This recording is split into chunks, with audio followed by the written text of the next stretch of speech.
ચાલો good morning બધાને. હવે ઘણા દિવસોથી કેપિટલ ગેઇનની થિયરી છે એ આપણે ભણી રાખીએ છીએ, એટલે એક દાખલો છે એ પ્રેક્ટિકલનો આપણે ગણવાનો શરૂ કરીએ. એટલે હું થોડુંક તમને આઈડિયા આવી જાય, કારણ કે હજી પણ આગળના આપણા થિયરીના ટોપિક છે એ સાહેબ બાકી છે. તો શ્રી જનક કુમાર વાળો સમ છે, બરોબર, સારો જ છે અને એક્ઝામમાં પૂછાય એ પ્રકારનો સમ છે, એટલે તમને સહેજ આઈડિયા આવી જાય કઈ રીતે એની કેલ્ક્યુલેશન્સ થાય છે. ઓકે, તમને એમ થતું હોય કે સારું કોસ્ટ ઓફ એક્વિઝિશન કઈ રીતે ધ્યાનમાં લેવું, કોસ્ટ ઓફ ઇમ્પ્રુવમેન્ટ, મેં વારે વારે બધી વસ્તુઓ કીધેલી વિડીયોમાં, તમે પણ 2-3 વાર જોયો છે, પણ પ્રેક્ટિકલ જ્યાં સુધી આપણે ન શીખીએ અથવા પ્રેક્ટિકલ દાખલો ન ગણીએ ત્યાં સુધી એનો આઈડિયા વધારે આવતો હોતો નથી. તો આપણે ગણી નાખીએ.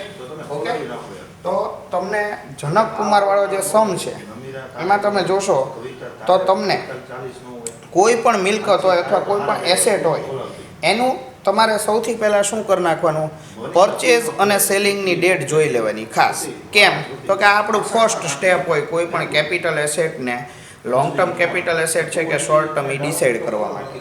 તો સૌથી પહેલાં આપણે એમ કહીએ કે આપણી જે પરચેઝ ડેટ છે, પરચેઝ ડેટ, હવે પરચેઝ ડેટ જુઓ તો તમારી આગળ જે હાઉસ છે અત્યારે શું છે, અત્યારે તમારી આગળ સેલ્ફ ઓક્યુપાઈડ હાઉસ, અત્યારે આપણે એની વાત કરીએ છીએ. તમારી આ સૌથી પહેલી એસેટ છે હાઉસ. ઓકે, જેની પરચેઝ ડેટ તમે જોશો તો 1 જાન્યુઆરી 1988 અને જે સેલ્સની ડેટ છે હાઉસની, હાઉસની સેલ્સ ડેટ છે એ છે 15th માર્ચ 2019. હવે તમને ખબર પડી ગઈ પરચેઝ ડેટ છે 1 જાન્યુઆરી 1988 છે, સેલ્સ ડેટ છે એ આપણી 15th માર્ચ 2019 છે. તો એટલું તો તમને ક્લિયર થઈ ગયું હશે કે આપણે ચેક કરીએ તો આ જે ટાઈમ પીરિયડ છે એ સેલ્ફ ઓક્યુપાઈડ હાઉસ માટે કેટલો એ આપણને ખબર હોવી જોઈએ. ઓકે, તો તમે જોઈ જો કેટલો સમયગાળો થાય છે એટલે તમને એનો ખ્યાલ આવી જશે. સુધારો કરવા માટે લીધું છે સારા માર્ક્સ. હવે બીજી એક બાબત તમને કહેવાની કે આ બંનેનો ડિફરન્સ તમે જુઓ તો સેલ્ફ ઓક્યુપાઈડ હાઉસ માટેનો ટાઈમ છે 24 મંથ્સ. ઓકે, એટલે કે 2 યર્સ. ઓકે, તો આ રીતના હોય ત્યારે આ જે સમયગાળો છે એ આપણે 24 મંથ્સ અથવા તો 2 યર્સ કરતાં વધારે કહી શકીએ કે નહીં? તો કે હા, બિલકુલ. તો તમને એટલી ખબર પડી ગઈ કે આ જે સેલ્ફ ઓક્યુપાઈડ હાઉસ છે એ લોંગ ટર્મ કેપિટલ ગેઇન બનશે. ઓકે, એટલે આટલી વસ્તુઓ તમારે ધ્યાનમાં રાખવાની છે કે જ્યાં આગળ તમે ગણતરી કરતા હો ત્યારે તમારે આ લોંગ ટર્મ કેપિટલ એસેટ છે કે શોર્ટ ટર્મ એ તમને ખબર હોવી જોઈએ. આપણને ખબર પડી ગઈ કે આ કેવી એસેટ છે, long term capital asset. Okay, તો લોંગ ટર્મ કેપિટલ એસેટ હોય તો તમારે શું કરવાનું, તો કે સૌથી પહેલા કેપિટલ ગેઇન ગણવા માટે શું કરવું પડે, સેલ્સ પ્રાઇસ તમારે ધ્યાનમાં લેવી પડે. હવે સેલ્સ પ્રાઇસ છે કેટલી છે, તો કે 42,99,000. આ એની સેલિંગ પ્રાઇસ છે. જો ટેબલમાં તમને થર્ડ કોલમમાં આપેલું છે સેલિંગ પ્રાઇસ. ઓકે, એમાંથી માઇનસ કરવાનું અથવા તો લેસ કરવાનું શું, તો કે ટ્રાન્સફર ચાર્જીસ. જો જ્યારે આપણે આપણી એસેટ ટ્રાન્સફર અથવા તો સેલ કરીએ છીએ ત્યારે આપણે જે પણ ખર્ચ કરીએ છીએ એ આપણને માઇનસ મળે. અહીંયા આગળ ટ્રાન્સફર ચાર્જ આપેલા છે, કેટલા છે, 23,000. એ તમારે માઇનસ કરી નાખવાનું. પછી તો કે પછી તમારો નેક્સ્ટ પોઈન્ટ આવે એ શું હોય, પરચેઝ પ્રાઇસ. હવે પરચેઝ પ્રાઇસ જ્યારે તમે કન્સિડર કરતા હો ત્યારે તમને અત્યાર સુધી મેં કીધું નથી પણ હવે તમને કહી દઉં છું કે અહીંયા પરચેઝ પ્રાઇસ કરતી વખતે તમારે જ્યારે લોંગ ટર્મ કેપિટલ ગેઇન હોય અથવા તો કોઈ પણ એસેટ લોંગ ટર્મની થઈ ગઈ હોય ત્યારે તમારે શું કરવાનું, ઇન્ડેક્સ્ડ કોસ્ટ ઓફ એક્વિઝિશન ગોતવાની. ઇન્ડેક્સ્ડ કોસ્ટ ઓફ એક્વિઝિશન હવે ઇન્ડેક્સ કોસ્ટ ઓફ એક્વિઝિશન એટલે શું? તો કે આજથી 20 વર્ષ પહેલા સપોઝ આપણે આ જે હાઉસ છે એ પરચેસ કર્યું હોય, સપોઝ આમ જુઓ તો ઓન એન્ડ એવરેજ 21 યર આપણે આમ જોઈએ ને 88 to 98 એટલે કે 10 98 to ઓલમોસ્ટ 30 યર્સ, 20 યર્સ પણ નહીં. આ ટાઈમ પીરિયડ છે એ તમારો 30 યર્સ નો થઈ ગયો. તો ઇન્ડેક્સ કોસ્ટ ઓફ એક્વિઝિશન છે એ તમારે ધ્યાનમાં લેવી પડે. બીજું, આ પરચેસ છે એ કઈ ડેટ ઉપર થઈ? તો કે 1 જાન્યુઆરી 1988. હવે આપણે સિચ્યુએશનની વાત થઈ હતી કે 1 એપ્રિલ 2001 તમારા માટે ઇમ્પોર્ટન્ટ ડેટ છે. એટલે કે એનો મતલબ એમ છે કે 1 એપ્રિલ 2001 ની પહેલાની જે પણ પરચેઝ હોય એમાં તમારે કઈ પ્રાઇસ છે એ ધ્યાનમાં લેવાની. તો કે એક તો તમારે પરચેઝ પ્રાઇસ, અને બીજો એક ઓપ્શન આપણે વાત થઈ હતી કે 1/4/2001 એટલે કે 1 એપ્રિલ 2001 તમારે માર્કેટ પ્રાઇસ છે એ ધ્યાનમાં રાખવાની છે. અને આ બંનેમાં જે હાયર વેલ્યુ હોય એ તમારે શું કરવાની છે? સિલેક્ટ કરવાની છે. એટલે આ એક બાબત છે એ આપણે ધ્યાનમાં હોવી જોઈએ. એટલે કે હાયર વેલ્યુ છે એ તમારે ધ્યાનમાં લેવાની છે. હવે તમે જુઓ તો અહીંયા આગળ તમને રકમમાં જુઓ તો રકમમાં તમને આપેલું છે કે ભાઈ પરચેસ પ્રાઇસ છે એ 3 લાખ રૂપિયા છે. જો કોસ્ટ કરીને વર્ડ યુઝ કરેલો છે. અને આપણે જુઓ ને તો આમ 5th કોલમ છે, જો કોસ્ટ 3 લાખ રૂપિયા. એનો મતલબ એમ થયો કે 1 જાન્યુઆરી 1988 માં તમે 3 લાખ રૂપિયામાં હાઉસ પરચેસ કર્યું.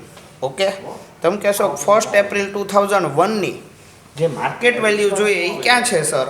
તો તમે ચેક કરો નીચેનું જે પેરેગ્રાફ છે ને એમાં જો સેકન્ડ પેરેગ્રાફ છે એમાં ચેક કરો. On 1 April 2001 fair market value of self occupied house and jewellery ₹12 lakh and 12,50,000. Okay, ખ્યાલ આવી ગયો કે ભાઈ 12 લાખ રૂપીસ છે એ આપણી શું છે? પરચેસ પ્રાઇસ છે. એટલે એક્ચ્યુઅલ જે કોસ્ટ પ્રાઇસ છે એ આપણી કેટલી છે? તો કે 3 લાખ, અને માર્કેટ વેલ્યુ થઈ કેટલી થઈ? 12 લાખ રૂપીસ. આપણે વાત થઈ હતી એમ આ બંનેમાં તમારે કઈ પ્રાઇસ ધ્યાનમાં રાખવાની? તો કે જે હાયર વેલ્યુ હોય અહીંયા 3 લાખ અને 12 લાખ, એમાં સૌથી વધારે કયું કે ભાઈ? તો કે 12 લાખ.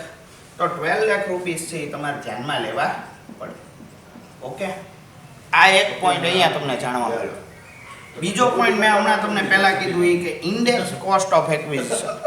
ઇન્ડેક્સ કોસ્ટ ઓફ એક્વિઝિશનમાં બીજું કાંઈ ન હોય. કોઈ પણ એસેટની ઇન્ડેક્સ કોસ્ટ ઓફ એક્વિઝિશનમાં કન્વર્ટ કરવી હોય તો તમારે કોસ્ટ મલ્ટીપ્લાય બાય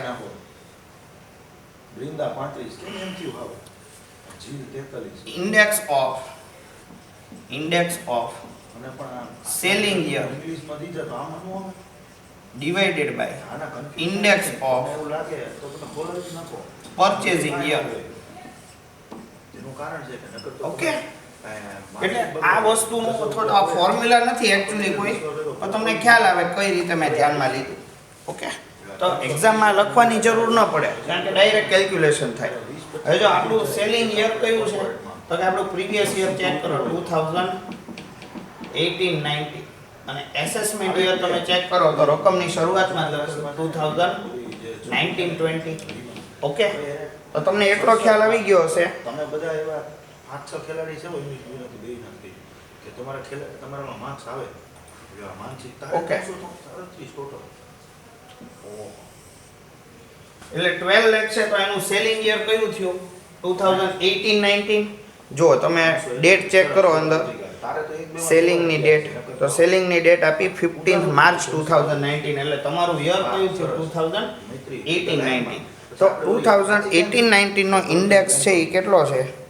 તો તમે ચેક કરશો તો તમને જો નીચે જે પેરેગ્રાફ છે ને ટેબલની નીચે એમાં વાંચો the cost inflation index of financial year 2018-19 is 280. એટલે તમારે 280 ધ્યાનમાં લેવાના. ઓકે, પરચેઝિંગ યર એનો ઇન્ડેક્સ તમે જોવા જાવ તો 2001 નો ઇન્ડેક્સ છે એ કેટલો છે? 100 છે. એટલે ખાસ યાદ રાખજો જ્યારે કોઈ પણ એસેટ બિફોર 1st એપ્રિલ 2001 હોય બિફોર એમ લાગે ને કોન્ફિડન્સ ત્યારે તમારે આ ઇન્ડેક્સ છે એ કેટલો લઈ લેવાનો 100 આ યાદ રાખજો એટલે કે ડિવાઇડેડ બાય 100 કરી નાખવાનું એટલે પરચેસ પ્રાઇસ છે એ તમારી કેટલી થઈ જશે તો જો તમને આન્સર અંદર કરેલો જ છે 32 lakhs હોય તો 60,000 તમારે ઘણાને સુધરી જાય એટલે આપણે ઓકે પટેલ નિધિ કરી નથી હવે જો. 3 વર્ષ અગાઉ અને ગયા વર્ષે એમ કોમ પૂરું થયું એને ઓકે. ખોલાવ્યો પેપર તો એનો 10મો નંબર હતો યુનિમાં તો એનો 3જો નંબર થઈ ગયો એવું નથી એટલે આપણે શું અહીંયા આગળ તો કે લોંગ ટર્મ બી પોઝિટિવ ભગવાનનું નામ લઈને ખોલાવી જ નાખો કેપિટલ ગેઇન હવે આમાંથી આ બંને એમાઉન્ટ છે એ માઈનસ કરો એટલે આન્સર આવી જશે 9,60,000 તો આ કેટલુંની પાસ નીકળી ગવર્નમેન્ટ 9,16,000 એમાંથી તમારે લેસ કરવાનું શું તો કે અંડર સેક્શન 54 કોણ આમ ખોલાવવાની ગણતરીમાં તમે હાથ ઊંચો કરો હાઉસ પરચેસ કરો છો જેની એમાઉન્ટ હતી કેટલી તો કે 8,76,000 એટલે કે અમાઉન્ટ બહાર નીકળીને આવશે એ કેટલી થઈ જશે 40,000 કોઈતા ખોલાવો છે કે નથી ખોલાવવાનો ઓકે ભગવતીને કહેજે એટલે કહેવાનો મતલબ એટલો છે કે અહીંયા આગળ તમે કહેશો કે સર અંડર સેક્શન 54 અમને ખબર પડી નહીં એકચ્યુઅલી આમાં સેક્શન 54 કેપિટલ ગેઇન માટેની ઘણી બધી છે હજી એની થિયરી આગળ ડિસ્કસ કરું તમે શું થઈ જાઓ પછી તમને બોર થઈ જાઓ કારણ કે તમને જે મેં થિયોરિટિકલ કન્સેપ્ટ સમજાવ્યા કે ભાઈ આ રીતે તમે કેપિટલ ગેઇન કાઉન્ટ કરી શકો હવે એનો સમ નહીં ગણાવવું તો તમને એ બધું યાદ રહેશે નહીં અને પછી તમે સેક્શન 54 ને 54F ને એ બધી સેક્શન છે એ ભણવા મળશો એટલે મેં કીધું એક દાખલો તમને ગણાવી દો એટલે તમને શું થઈ જાય થોડોક આઈડિયા આવી જાય આ રીતે આપણે કેપિટલ ગેઇનનો દાખલો ગણવાનો છે તો અંડર સેક્શન 54 તો સેક્શન 54 માટે હું તમને ગાઈડ કરી દઉં કે તમારે સેક્શન 54 માં જ્યારે તમે રેસિડેન્શિયલ હાઉસ પ્રોપર્ટી સેલ કરો છો વિશ્વાસ નહીં ને એટલે ત્યારે એની સામે જો તમે ન્યૂ હાઉસ પરચેસ કરો જો તમને અંદર આપેલું છે ન્યૂ હાઉસ પરચેસ કરતા હો તો એ ન્યૂ હાઉસ છે એ તમને માઇનસ કરવા માટે મળતું હોય છે ઓકે એટલે સેક્શન 54 નો ક્રાઇટેરિયા એ રીતનો છે કે જ્યારે તમે ઓલ્ડ હાઉસ સેલ કરો અને ચેન્જીસ નહીં આવે પછી કદાચ તમે ન્યૂ હાઉસ છે એ તરત પરચેસ કરી લેતા હો છો તો તમને આ ડિડક્શન છે એ મળવા પાત્ર હોય છે બટ ઇટ્સ ઓકે અત્યારે મેં તમને આટલું કહી દીધું તમારે આટલું જ સમજવાનું બાકી સેક્શન 54 54F એની ઉપર અલગથી તમને લેક્ચર છે એ હું લેવાનો જ છું ઓકે આ તો તમને દાખલાની થોડી ઘણી ખબર પડે એના માટે આપણે આ શરૂઆત કરી દીધી છે એટલે આપણે અત્યાર સુધી જે ભણ્યા ને એનું પ્રેક્ટિકલ ઇમ્પ્લિમેન્ટેશન કઈ રીતે થાય છે એનો તમને ખ્યાલ આવી જવો જોઈએ એટલે આપણે આ બધું કામ કરી રહ્યા છીએ ઓકે એટલે આપણે આ સૌથી પહેલાં આ એક પોઈન્ટ પૂરો કર્યો કયો સેલ્ફ ઓક્યુપાઈડ હાઉસનો ઓકે હવે એટલે ઓલી પીડીએફ જે આગળની કેલ્ક્યુલેશન આપણે જોઈએ આવેદન ગઈ ને પછી પેલી પીડીએફ તો? તારીખથી દિવસનો ગણતા હોય જોજે પેલી પીડીએફ જે આવી હતી ને ત્યાંથી દિવસનો ગણે દોથી નકર અત્યારે છઠ્ઠો દી થઈ ગયા છઠ્ઠો હાથમાં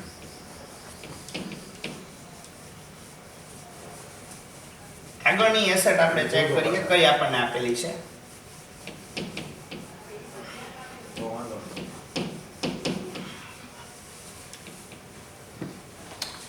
હવે જો આગળની નેક્સ્ટ એસેટ આપણને આપેલી છે એ છે શેર્સ ઓફ રિલાયન્સ લિમિટેડ શું આપેલું છે 10 સાડા 10 પછી આપો મારી શેર્સ ઓફ બધા જો પરીક્ષા રિલાયન્સ એટલે Limited. સ્ટાફ ગ્રુપમાં કોઈ હોય કે હવે? ન હોય જે ફ્રી હશે એ હશે સેલિંગ પ્રાઇસ સેલિંગ ડેટ કઈ છે તમારે આ જ જોવાનું સૌથી પહેલા સેલિંગ ડેટ કઈ છે ભાઈ સમજાઈ ગયું તો સેલિંગ ડેટ ખેંચી લીધું છે તો કોઈ સવાલ તમને આપી છે 1st નવેમ્બર બરાબર છે મનીષા 10 દીમાં કરો 2018 ઓકે અને પરચેસ ડેટ કઈ છે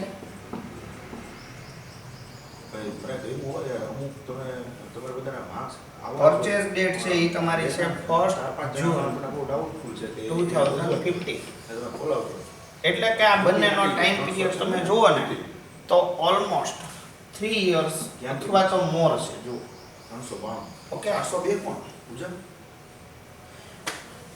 આવું ન ગણો તો પણ ચાલે. આ ધ્રુતિ ને પણ જ્યારે શેર્સ માટે આપણે વાત કરીએ છીએ ત્યારે તમારે કયો ટાઈમ ફ્રેમ છે એ ધ્યાનમાં રાખવાનો છે તો કે 1 યર. 392 યાદ કરી લો ઓકે. કે ભાઈ ઇક્વિટી શેર માટે આપણે જે ટાઈમ ફ્રેમ ડિસાઈડ થયું છે એ કેટલું છે 1 યર. એટલે કે 1 યર ઓર મોર થશે પૂજા તો એ શું થઈ જશે લોંગ ટર્મ કેપિટલ ગેઇન છે એ થઈ જશે.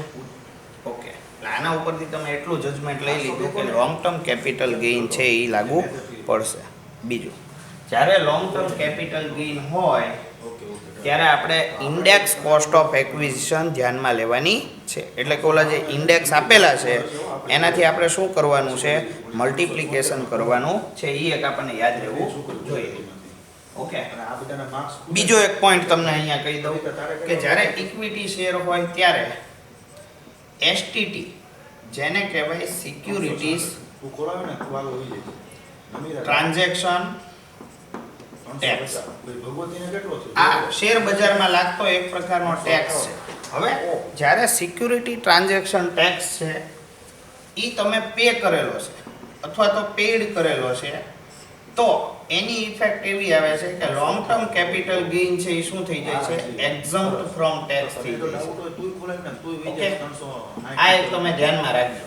આવ્યો પ્રાચી જ્યારે સિક્યુરિટી ટ્રાન્ઝેક્શન ટેક્સ છે એ તમે ધ્યાનમાં લ્યો છો ત્યારે અથવા તો એ પેડ થઈ જાય છે ત્યારે long term capital gain exempt from tax છે એ થઈ જતો હોય છે. હવે તમે ચેક કરશો ને તો નીચે તમને આપેલું છે કે shares of both companies sold directly on 1st November 2018 were not subject to security transaction tax. એટલે કે એસટીટી છે ના ના એ એને લાગુ પડતો નહોતો. હવે એસટીટી લાગુ ન પડે તો એનો મતલબ એમ થયો કે આ એક્ઝમ્પ્ટ થશે નહીં. ઓકે મોર જ કરવો છે ઓકે ચાલો આટલી વસ્તુનો આપણને ખ્યાલ આવી ગયો. હવે આપણે ગણવાની શરૂઆત કરી નાખીએ કે ભાઈ સેલિંગ પ્રાઇસ છે એ કેટલી છે. સેલિંગ પ્રાઇસ ઇક્વિટી શેરની આપેલી છે 4,65,120. એમાંથી લેસ કરવું પડે શું તો કે ટ્રાન્સફર ચાર્જીસ. જુઓ હવે દાખલામાં ચેક કરશો તો ટ્રાન્સફર ચાર્જીસ ₹1 તમને આપેલો થોડીક મહેનત કરી નથી. ઉપર વિચાર અને એમાંથી તમારે લેસ કરવું પડે શું પરચેસ પ્રાઇસ. મેનેજમેન્ટમાં ભાવ ધ્રુતિ હવે પરચેસ પ્રાઇસ ચેક કરો તો એ કેટલું છે 65 માં ખારા છે 1,62,560 મલ્ટીપ્લાય. હવે આ તમારી પરચેસ પ્રાઇસ થઈ ગઈ. એની ઉપર ઇન્ડેક્સ નંબર જુઓ તો તમને 280 છે એ તમારો સેલિંગ યરનો આવે ઇન્ડેક્સ અને પરચેસિંગ યરનો ઇન્ડેક્સ છે એ તમારો કેટલો છે તો કે પરચેસિંગ યરનો તમારો ઇન્ડેક્સ છે 254. હોવાનો થોડો હોય નમીરા જે લાસ્ટ કોલમમાં શું થઈ ગયો છે સેજ તમે ખૂણામાં જોશો ને તો અંદર સેજ સંતાઈ ગયો છે અથવા દેખાતો નથી સરખી રીતે. હવે આ બધા ઇન્ડેક્સ નંબર છે એ ક્યાં આપેલા છે હું તમને કહી દઉં મને ખબર છે તમે મહેનત કરતા હો કે કોસ્ટ ઓફ ઇમ્પ્રુવમેન્ટ કરીને આપણો જે પોઈન્ટ છે ને પેજ નંબર 102 ઉપર ઢીલું નહીં બનવાનું ત્યાં આગળ એ 102માં તમને આપેલું છે. ત્યાં આગળ તમે ચેક કરશો ને તો તમને દરેકે દરેક યરના તમને શું આપી દીધેલા છે ઇન્ડેક્સ નંબર છે એ આપી દીધેલા છે જ તે. એટલે તમારે ત્યાં આગળ જોઈ લેવાનું.